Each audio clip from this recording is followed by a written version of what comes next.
7 tradition states that every AA group ought to be fully self-supporting, inclining outside contributions. We'll now pass the basket. This is a weekly step meeting. Our format is as follows. A speaker is asked to talk for 25 to 30 minutes on the step of that week, followed by discussion or questions until 7. You can find these weekly meetings on our YouTube page, the Conscious Contact Speaker Group of Doylestown. Don't forget to smash the like button, subscribe, and share. And that brings us to the speaker portion of the meeting. On this day, January 23rd, 2023, in Doylestown, Pennsylvania, at the Monday night 6 p.m. Stay Alive Literature and Step Group at St. Paul's Lutheran Church. Tonight's speaker is Mike, and he'll be sharing his experience on steps 8 and 9. Please help me welcome Mike. Hey everybody, my name is Mike Sykes. I'm an alcoholic. Hey Mike.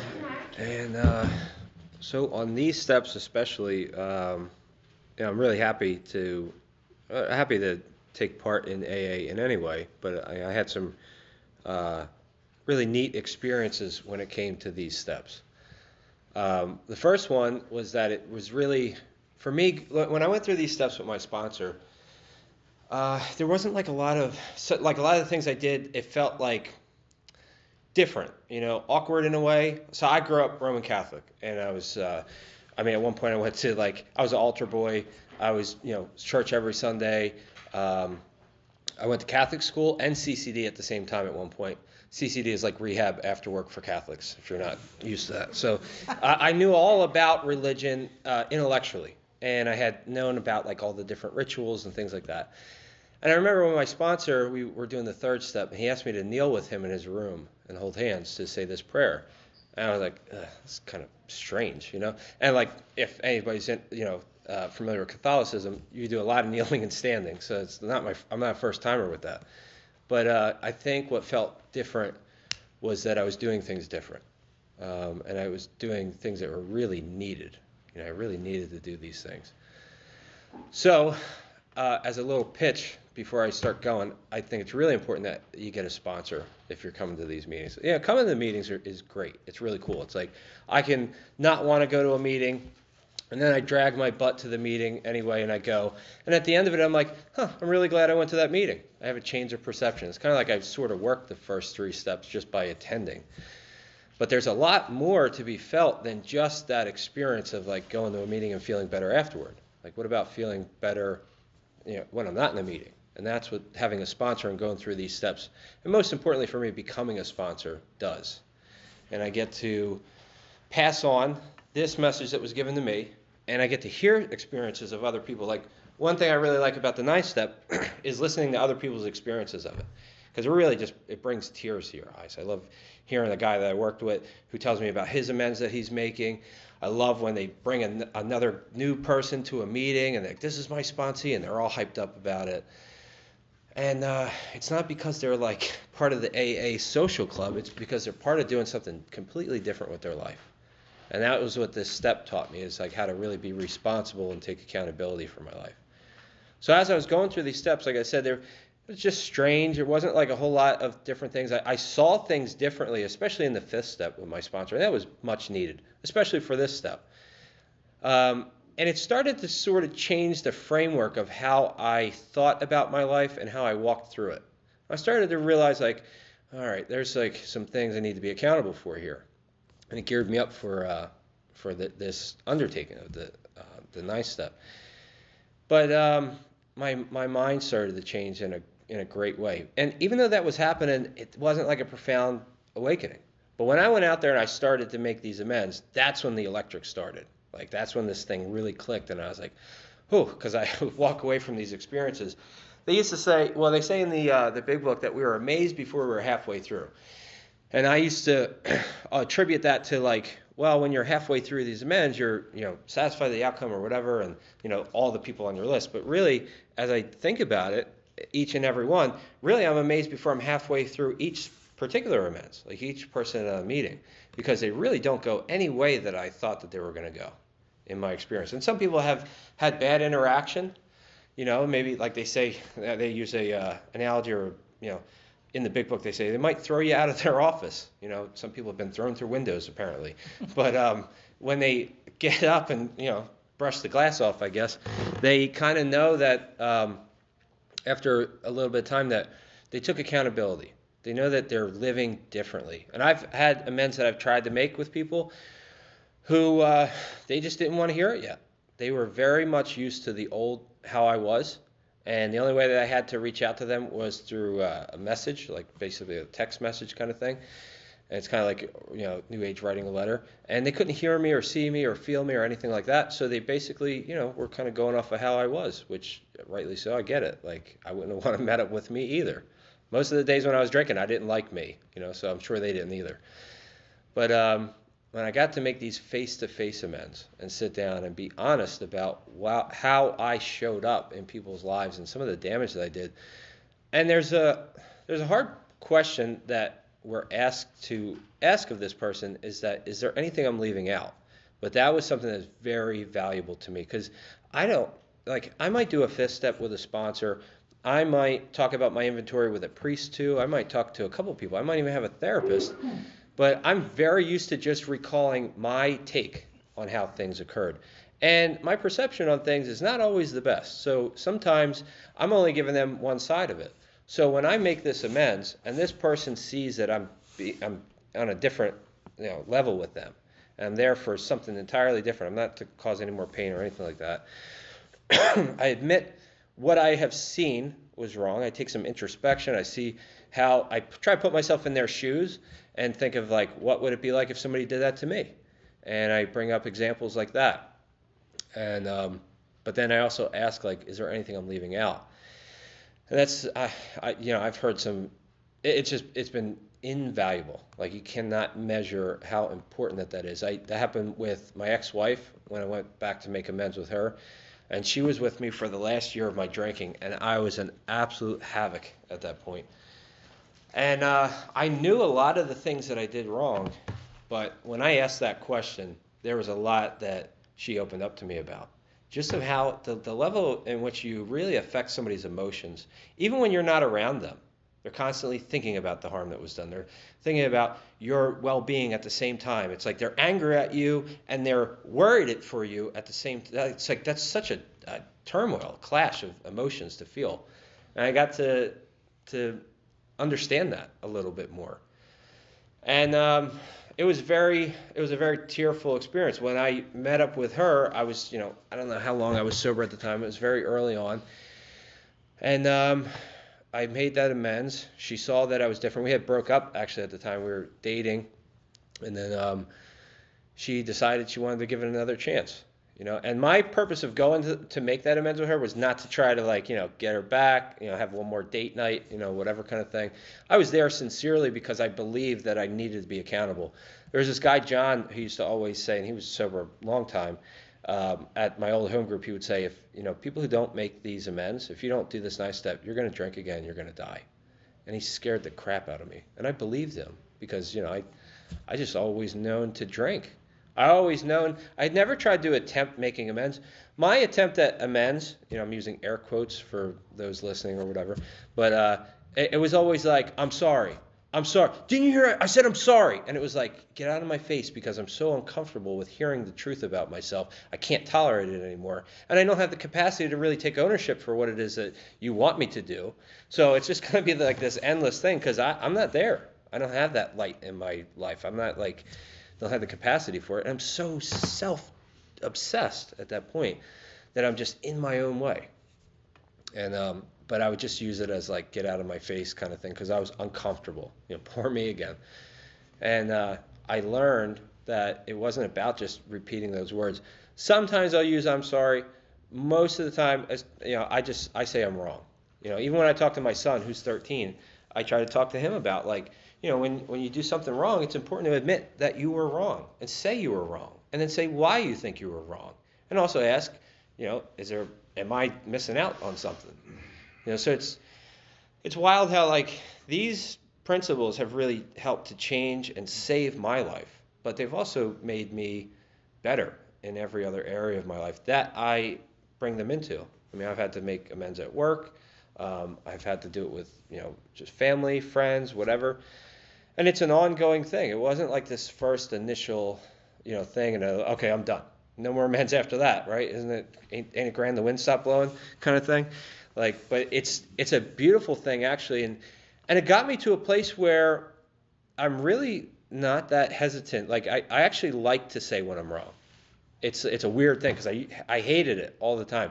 And I can have my moments too where I'm still like kind of bullheaded and whatever stuck. But I know that a lot of freedom, a lot of release comes from that. I feel closer to God when I say that I'm wrong about something. And for anybody who's new or you haven't heard, this is really about getting closer to a higher power, whatever you call that.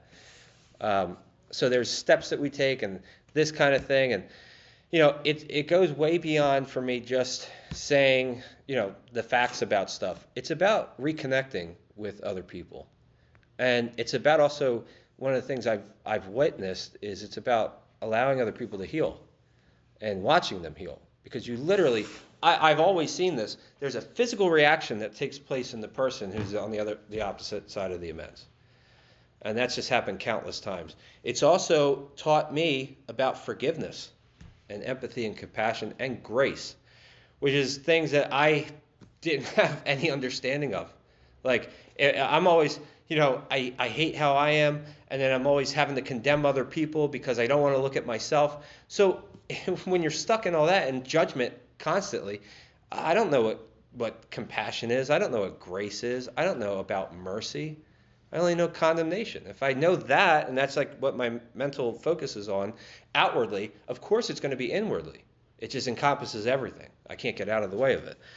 So when I go and I meet these people, because initially I think like, my life depends on it. It's not even just a death sentence. It's like your life that you could have depends on it. Like, what kind of life would you like to have?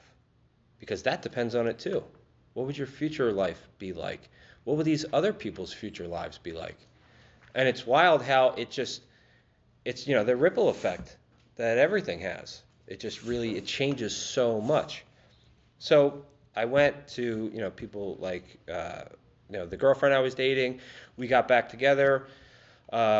We had 2 kids together and got married, and then we got divorced. And so, and that's actually one that, like, we attempted to make amends to each other after the divorce. I think it was a little too quick, though. Like, she tried to make hers with me, and I was like, because we got the head full of AA kind of thing, and she was like, said this, that, and the other thing. And she's like, is there anything I'm leaving out? And I was like, yeah. And I was like, started telling her all about it. And she didn't really want to hear it and got up and left and whatever. So that was a failed one.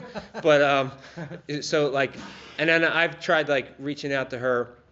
And there's a lot of times that like, she didn't want like a formal wordy amends. So instead of that, it's just changing behavior. Because that's really what amends means anyway.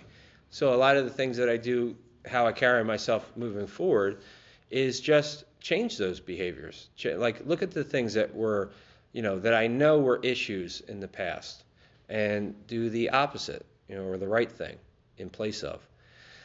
And it, without having to say specifics and sit down and do this like kind of formal face-to-face thing, which I really still feel is like very important to take ownership.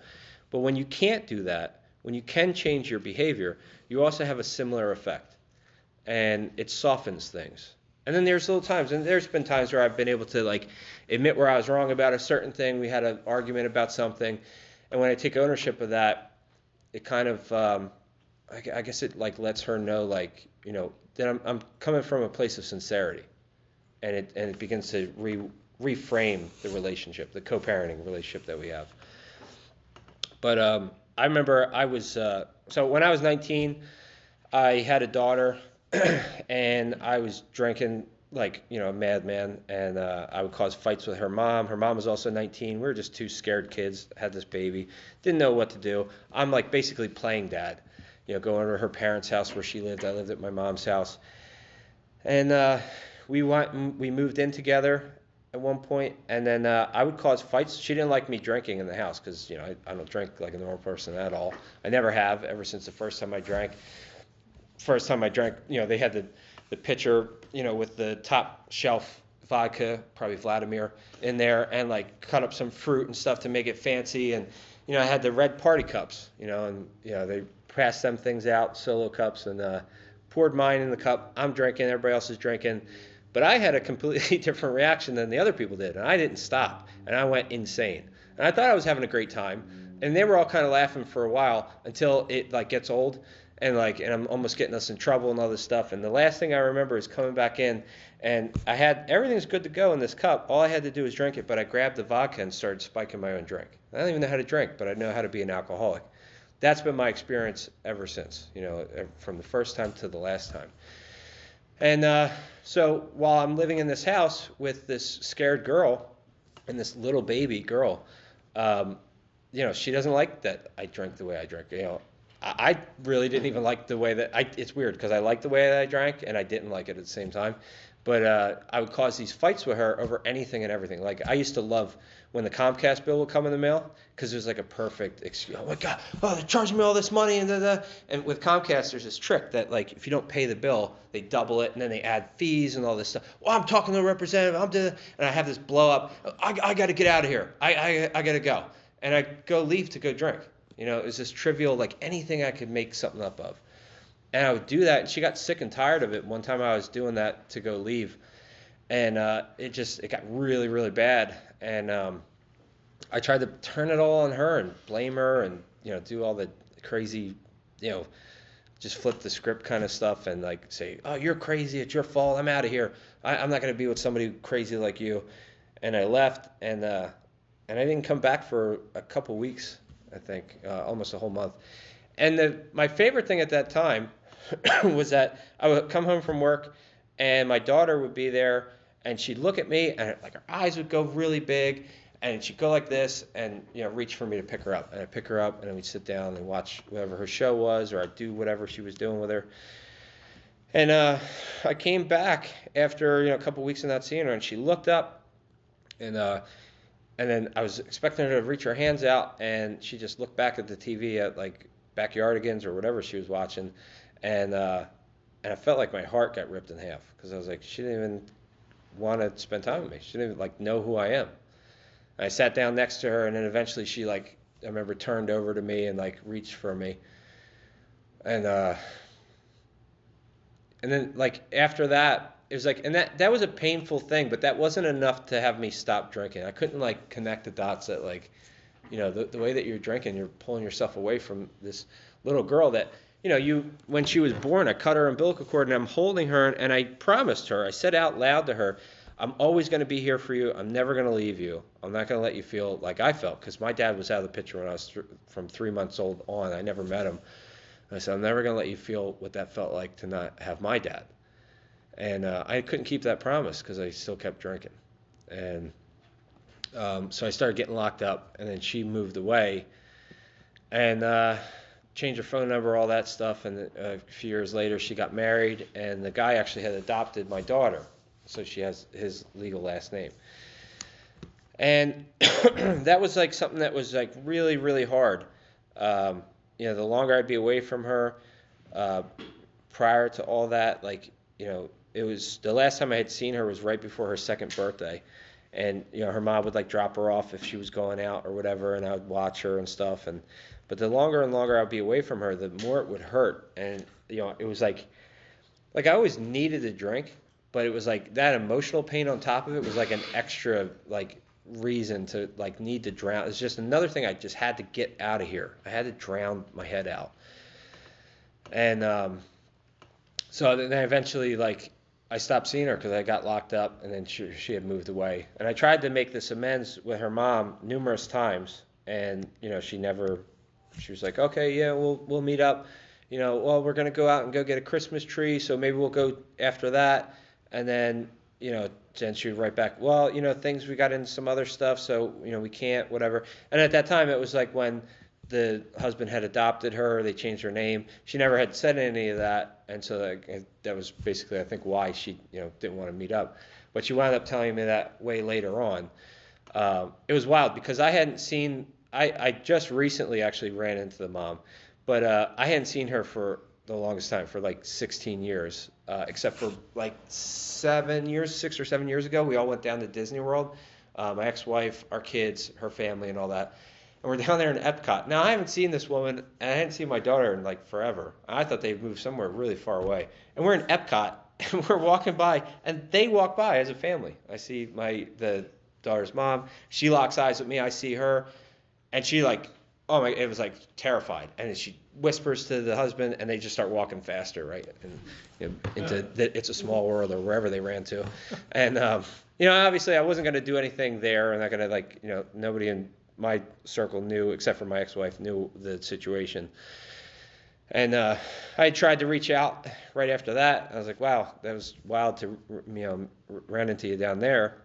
If you'd like to get a child psychologist involved at this point, like I've been sober X amount of time at this point, and whatever. And then nothing had came of it.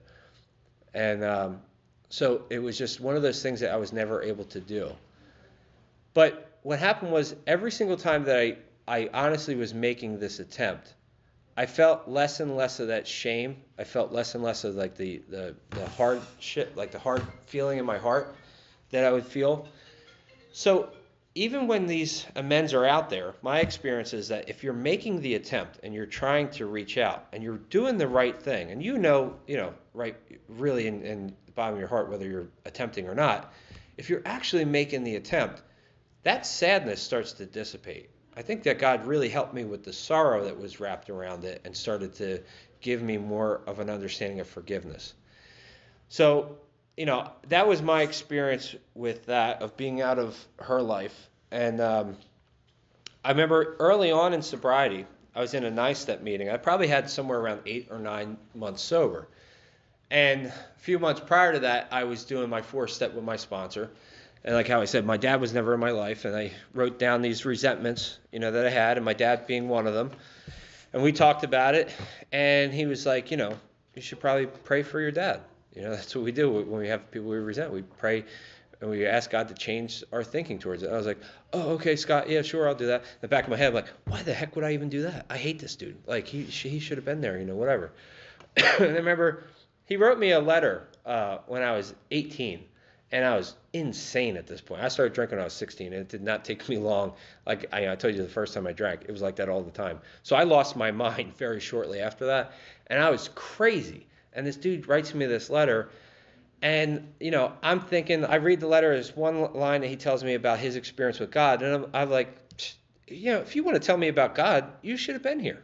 I know all about God. I was an altar boy. And everything. I was closer to God than you were, and I just got really mad, and I thought I'd rip this letter up and burn it one night when I was drunk having a fire in my backyard or something. I do all this crazy stuff, but I couldn't remember. I just remember getting rid of this letter, just have so much anger, and I was so my sponsor tells me I should start praying for him. I don't really start praying for him.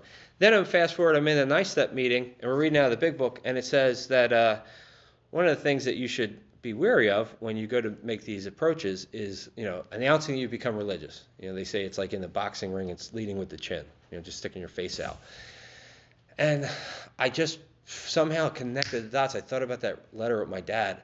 I was like, maybe he was trying to make an amends to me, because my mom used to always tell me he was alcoholic. I was like, holy cow, maybe he did care. Maybe that's what that letter was all about. And I was like, you know what? And I've been judging him this whole time, and I wasn't there for my daughter. So how am I going to be here in this meeting saying I'm an alcoholic, judging him for being an alcoholic, when I did the same thing and I stepped out of my daughter's life as a result of my alcoholism? So then I really actually started to attempt this prayer thing towards it. And I started to ask God to change my mind towards it and to see him as a sick person and to have some more compassion. And the anger that I had for such a long time really started to melt away. And that was a miracle in itself, because about, I don't know what it was, 5 or so years after that, I was cleaning out this end table in my house. Now, when he wrote me that letter, between the time he wrote me the letter when I was 18 and this point now, I had been homeless numerous times, locked up, all this stuff, and I always have to restart my life. I don't even have 2 pairs of matching socks, right? And I'm cleaning out this end table, and I pick up this busted up old letter, and it was that letter from my dad, with his handwriting and everything. And I'm like, I could not understand how I had this thing in my hands, because I knew I destroyed it. And I immediately start reading it, but I read it now sober, and I read it with the anger and the hatred having been gone. And I read what he said, and he said that I had a brother and a sister I never met. He was telling me about what his family did, and he offered me a job when I got older. And I forgot to say this too. When 3 months after he wrote me that letter, he passed away because he had lung cancer and all this stuff. So I got to the line where I was so angry at him that because he was trying to tell me I had to find God, and said that, Michael, it's not that I didn't want you, it's that I was an alcoholic, and I was delivered of my alcoholism by my Lord and Savior Jesus Christ of 6.5 years, and on March 12th I'll have 7 years sober. And I lost it because March 11th, 2008 was the day I stepped into treatment, and March 12th is basically my first sober day. And so the guy I never thought I had anything in common with, or I would never know, I have one of the most important things in common with in my life today. And it really opened my eyes up to, like, one, that obviously I'm not alone. Like, how the heck did that happen? It wasn't like I didn't read that letter when I was 18 and be like, all right, memorize that date because you're going to get sober and you're going to tell this big shot story to Ron and, in AA and all that. Like, it was just, it's just those things that, like, can't be explained. Miracles, they just are things that happen. And it really opened my mind up to a lot of things. I mean, like, my dad had already passed away. I mean, was he somehow with me, whatever. I mean, that's a whole nother topic for probably a different fellowship, right? But it just, I just knew that I wasn't alone. And it really, like, showed me in hindsight the power of prayer. Because had I not prayed for my dad in that 9-step meeting and really started to ask for help with that, my perception wouldn't have been changed. And yeah, I mean, I would have read that maybe, and, maybe it would have been like, wow, whatever. But, like, I felt love towards him when I picked up the letter. Like, instead of having any negative emotion when I first picked it up, like the last time when I was 18, I embraced it like, oh, my God, I've missed you so much.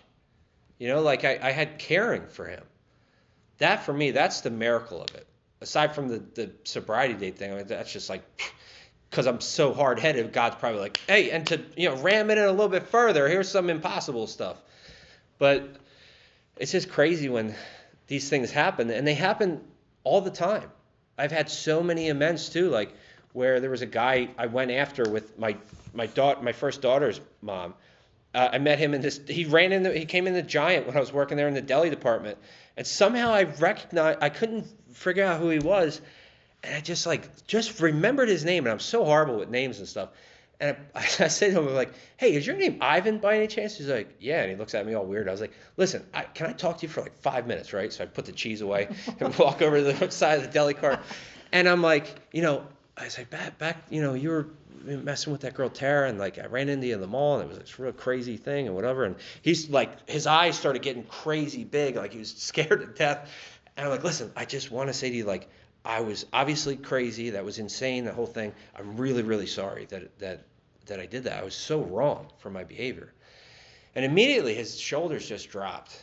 Like, that was one of the first experiences where I watched somebody physically relax.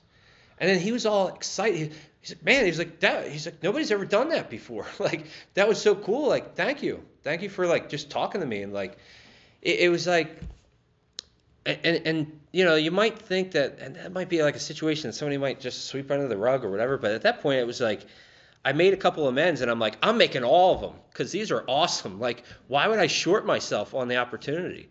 And every single one of them, even if I think it's small and trivial, it's so big. It's so powerful because it's another piece of me that needed to be let go, that had to be abandoned. And it sets me up for the next one and the next one. So more recently, I went and it was Tuesday, the Tuesday before Thanksgiving. I ordered my girlfriend a pair of shoes online at this store, and I went to go pick them up at the mall close to my house. And I walk into the store, and the girl, like, sitting at the register, who's like, hi, how can I help you? Welcome to the van store. How can I help you? It's my daughter, Mackenzie. And so this is the first time I've ever seen her since before her second birthday in person. I seen some pictures of her a few years before that, so I kind of like knew what she looked like.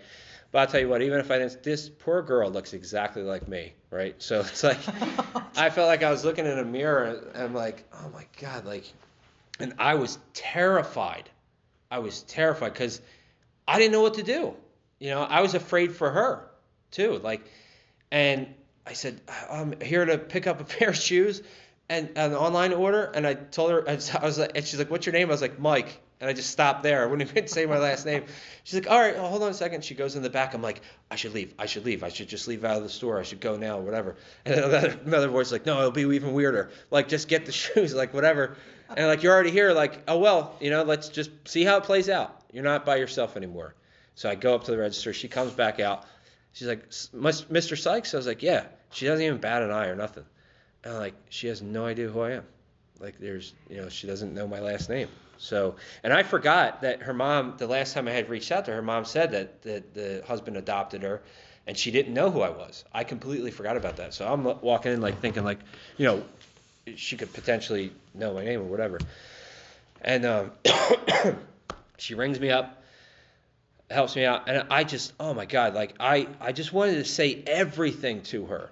Everything. I was like, she rang me up and like did all this stuff, and I'm just like, just trying to act normal. And then I go and I'm walking around the store. I'm like loitering at this point, acting like I'm looking at shoes that I don't have no interest in looking at. And I'm like, I want to turn around. I want to be near her. I just want to say something. And I'm texting my girlfriend. I'm like, telling her what's going on. She's like, you can't say anything. Like, you shouldn't. And I knew I shouldn't.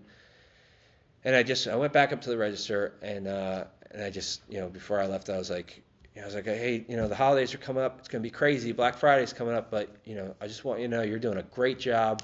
Just thank you for your help with, how you helped me today. You were just so inviting and, just it was really awesome. So I said, just keep plugging away and doing your best there. Don't let these people get you down.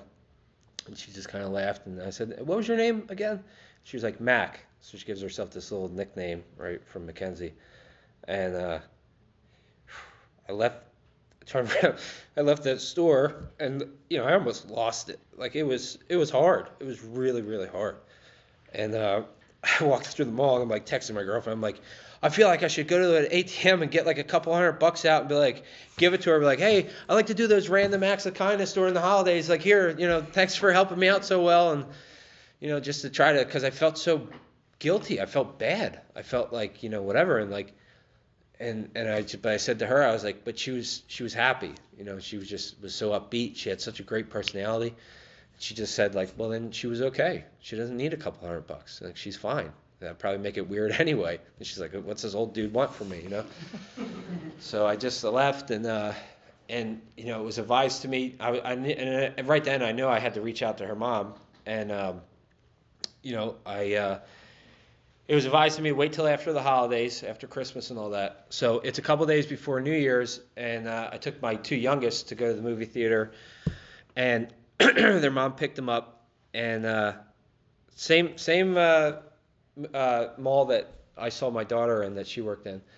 And I'm walking, and the mom picks them up, so I'm just kind of walking through the mall. I stopped in at the van store just to see if she was there. She wasn't there. I start walking the other way, just kind of walking around, probably going to get something to eat, whatever. And I walk into this jewelry store, and I lock eyes with her mom, who I haven't seen in like 16 years.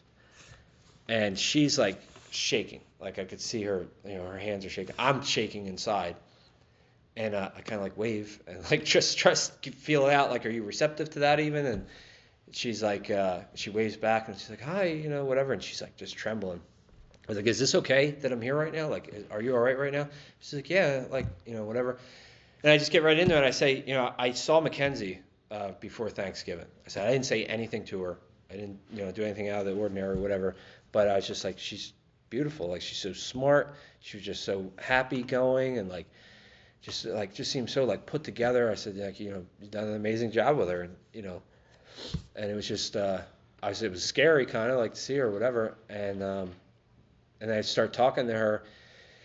And I start to tell her, like, I was going to wait until after the holidays to reach out, but, you're here right now, obviously, like, and, I want you to know, like, I've tried telling you before, but I just want you to know that, like, I realize how wrong I was and how I abandoned you two and how I didn't provide you any emotional security, monetary security, any kind of anything. I just took from you.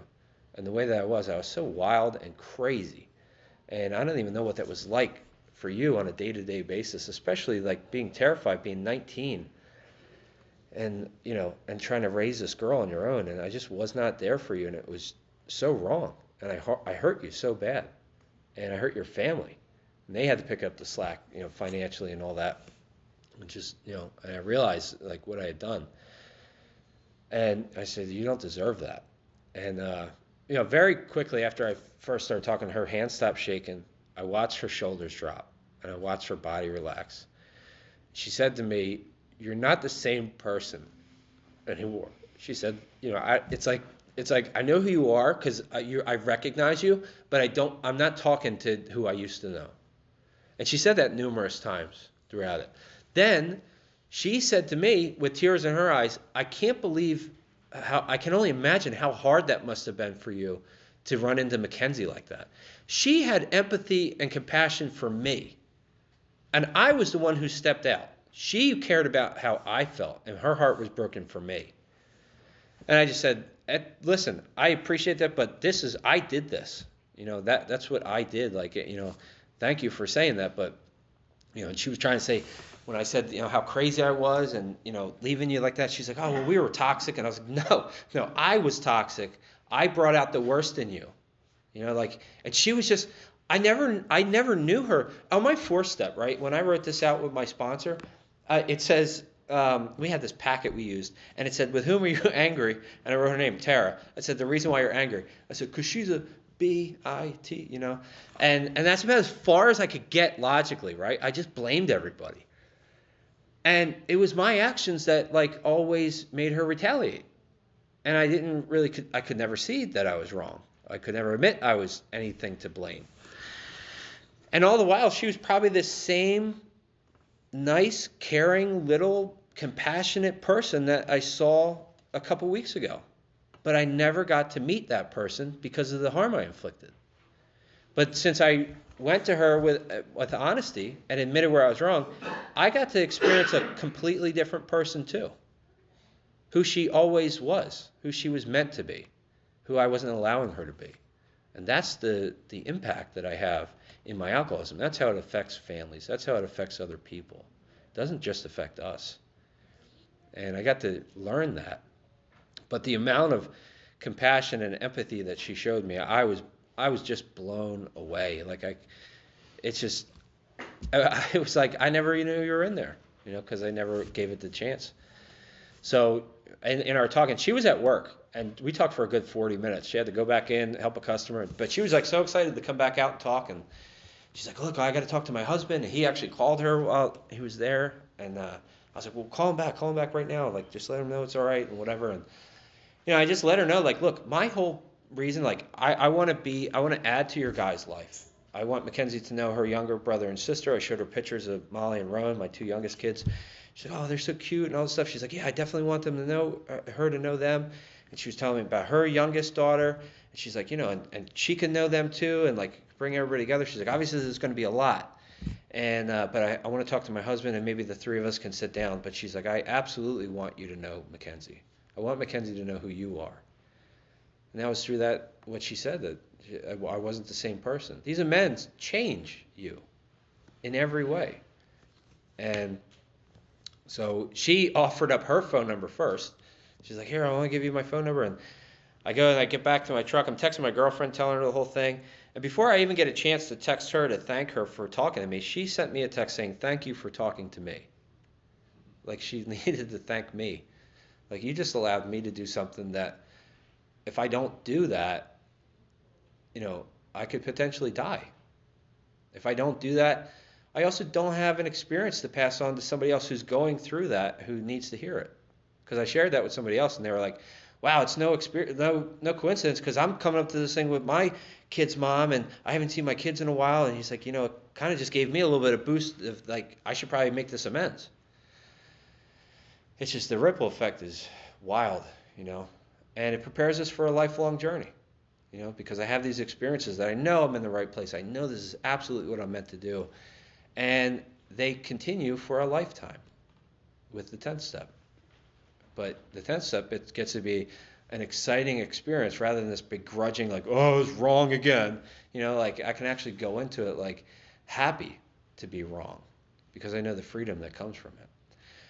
So that's my little experience, and hopefully that gave anyone a little bit of confidence or push towards making amends, or if you don't have a sponsor yet, getting a sponsor.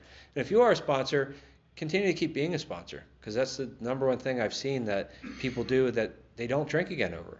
But I know plenty of people who have stopped doing that and they drink again, and we know a lot of people are dying constantly. Thanks.